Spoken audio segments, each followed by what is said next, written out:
Muy buenos días a la promoción.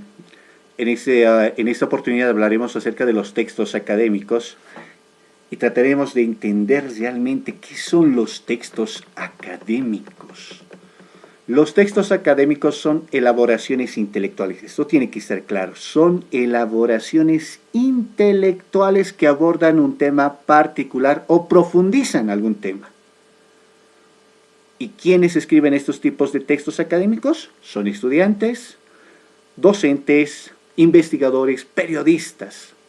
No solamente basta, no solamente bastará con las ideas, sino se tiene que recurrir a diversas fuentes, periódicos, se tiene que recurrir a libros, a comentarios de personalidades científicas.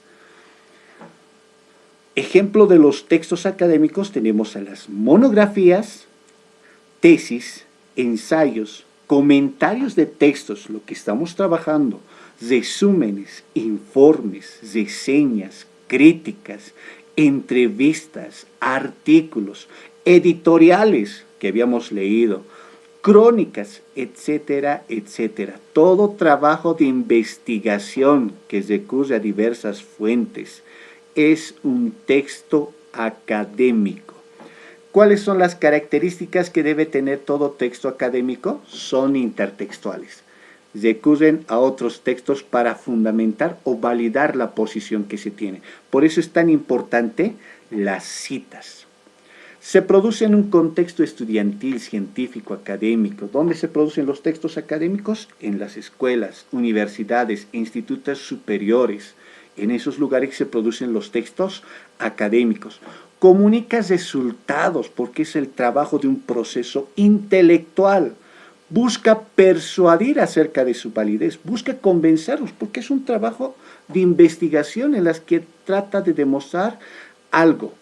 Se sustenta en argumentos claros. Los argumentos que se tienen en los textos académicos tienen que ser claros porque refleja la posición que tiene el escritor o el investigador.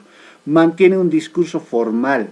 El lenguaje que se utiliza en los textos académicos tiene que ser formal, apto para la lectura de cualquier público. Sigue un orden lógico. La presentación tiene que ser ordenada. Y veamos cuál es esa presentación, veamos cuál es la estructura que tienen que tener los textos académicos. Todo texto académico tiene que tener una introducción, aparte del título, ¿no? El título no lo estamos tomando en cuenta. Tiene que tener una introducción. Expresamos el tema del que vamos a tratar. La introducción es la presentación del tema que vamos a tratar. Es su presentación. Y otra parte que tiene que tener es la tesis. ¿Qué es la tesis? Es la postura que hemos asumido respecto al tema. Es la idea. La tesis es la idea que tenemos respecto al tema. Otra parte son los argumentos. Los argumentos son las razones por las que hemos asumido la tesis. Son las razones que apoyan a la idea que tenemos respecto al tema. Y finalmente, una conclusión. ¿Y qué es la conclusión? Resume los argumentos. Esta es la estructura que tiene que tener todo texto académico. Y el comentario que ustedes tienen que trabajar acerca de la canción del Gringo Bandolero tiene que tener esta estructura, más su título. A continuación, analizaremos el ejemplo de la estructura. Todo texto académico tiene que tener una introducción. Este es un comentario, una introducción, una presentación del tema. ¿Y qué dice, no? Lo más relevante, la prohibición del consumo de bebidas azucaradas es un debate que ha surgido.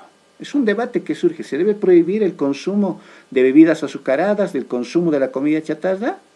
¿Se debe prohibir? ¿Sí o no? Nos presenta el tema. Tenemos la tesis, que es la idea o la postura que tiene el escritor. Dice, considero que la prohibición no es la mejor herramienta para combatir la obesidad y la diabetes. Esa es la postura que tiene el escritor. Considero que la prohibición no es la mejor herramienta para evitar el consumo. Argumentos. Este texto, este comentario, tiene 3 argumentos que fundamentan a la idea que tiene. Las prohibiciones por lo general consiguen alentar el consumo. Y la realidad es esa. Nos da un ejemplo. En 1920, cuando en Estados Unidos se ha prohibido el consumo del alcohol, ¿qué es lo que ha ocasionado? De que se aliente más el consumo del alcohol y se aproveche la mafia para venderlo de manera ilegal. Otro argumento, la educación es el recurso más efectivo y de mayor alcance. La educación es lo primordial para un país y para el desarrollo de la sociedad. Y nos da un ejemplo de cómo países como Japón y Alemania, después de la Segunda Guerra Mundial, terminaron totalmente destrozadas y cómo han podido levantarse y surgir nuevamente a partir de la educación.